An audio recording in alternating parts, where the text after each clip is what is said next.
Well, we've seen you on a lot of the footage so far of late, so would you like to explain to the viewers who you are? Yeah, well, my name's Bolderson. I've been with Stokehaunted now for just come up to over 2 years, basically. I've been actually doing paranormal investigations or ghost hunts, depending on what you want to call them. I think the first ones I first started out were purely simply ghost hunts. For about 4 or 5 years now, got interested in it like anybody else, watched it on television. I'd always read books and been interested in the subject, and then also there was always something nagging at the back of my head that I did see things I didn't know, couldn't explain them. Obviously thought, it was just me taking notice of it. I'd seen things from an early age and never really paid much notice to it really. The main thing I used to see was my granddad a lot. There was also as well a member of the family who at one point was suffering from really bad dreams, and what she would do to protect herself was she would dream me into the dream, and I would wake up the following morning with a stinking headache because this had happened basically. So there was always the possibility I had got abilities there, but I never really took much notice of it.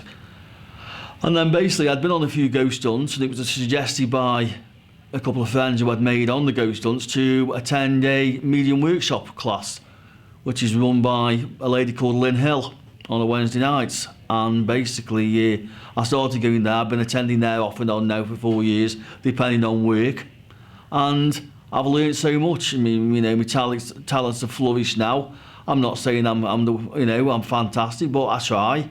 If I can pick something up, that's fine. If I can't, I can't.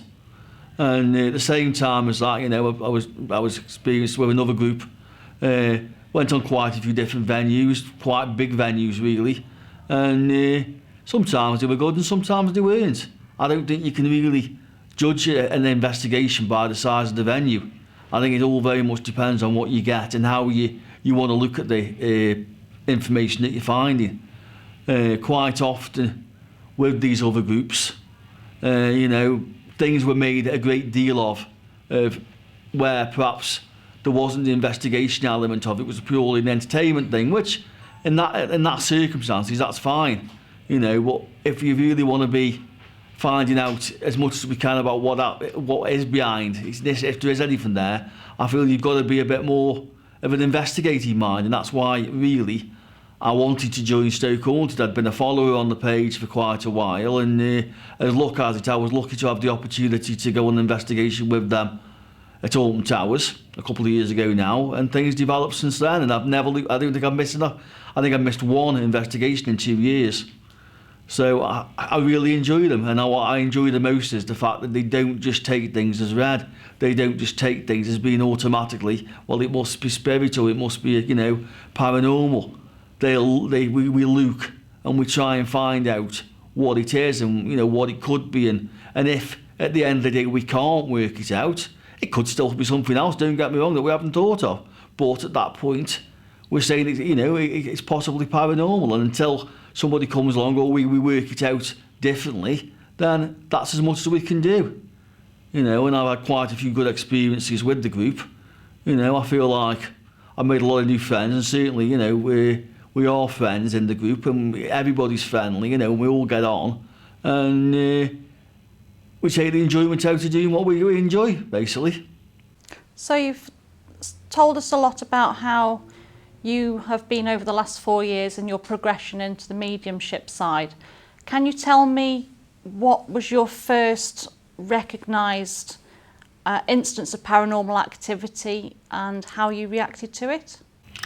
I think the first time really, truly, that I saw something that I couldn't explain was in a cellar of a pub where we were calling out. We'd already identified that there was supposedly a young lady spirit in the cellar area, and there'd been a previous group or a previous activity in the cellar, and there was all tea lights all over the floor, and to our delight, a tea light was thrown after it had been requested, and not on one occasion but on a number of occasions. Unfortunately, as is often the case, we didn't have a camera with us, which I think if we had have done, we'd have had some very interesting footage to have had a looked at and tried to work out, because there was only 4 of us down there, and all 4 of us were sat down one end of the sally, and these candles were coming from the other end of the sally.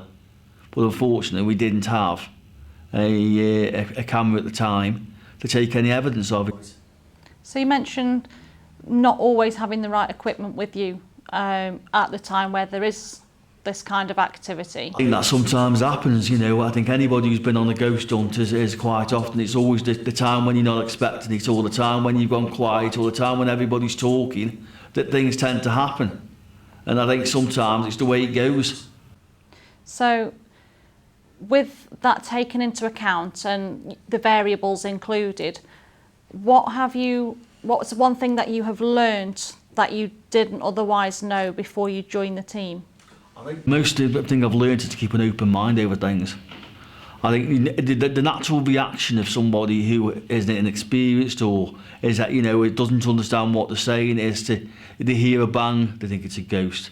The K2 goes off, they think it's a ghost.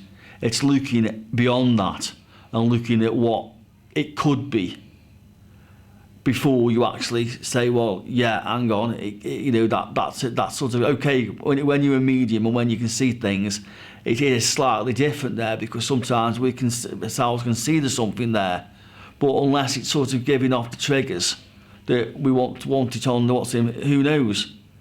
Do you ever find yourself kind of torn or annoyed by the fact that you as a medium can probably sense something that the rest of the team can't, and yet they're still looking beyond that information that you're giving?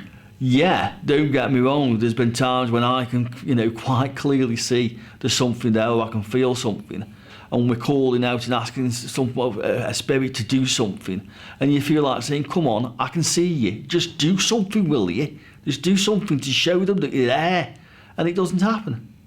Does that also reflect on your fellow team members being not able to sense it, and obviously having to look beyond your word? I think everybody's sensitive in certain ways. I think we're all sensitive in certain ways. And I think, you know, the most insensitive person sometimes does pick up on stuff. So I think, you know, I think we've all got something there. I think it's basically how open-minded you're prepared to be, and when you're investigating. So what now, seeing if you've learnt quite a lot, you say yourself, over the last couple of years that you've been with the team, what goals or what aspirations do you have to go on for the next few years? Well, I personally want to get more involved with the technical side of it. You know, we're very much being, when I first came into the team, as being used as a, you know, as a sensitive or a medium or whatever you want to call it. That's what I've basically been. I actually would love to get into the investigating side of it, really. You know, I'm interested in the camera work, I'm interested in EVPs quite a bit. I'm looking to perhaps get some sound equipment for myself. I have got some sort of small bits of equipment, but looking to try and get some sound equipment so I can start looking into doing something like that and building on my knowledge, really.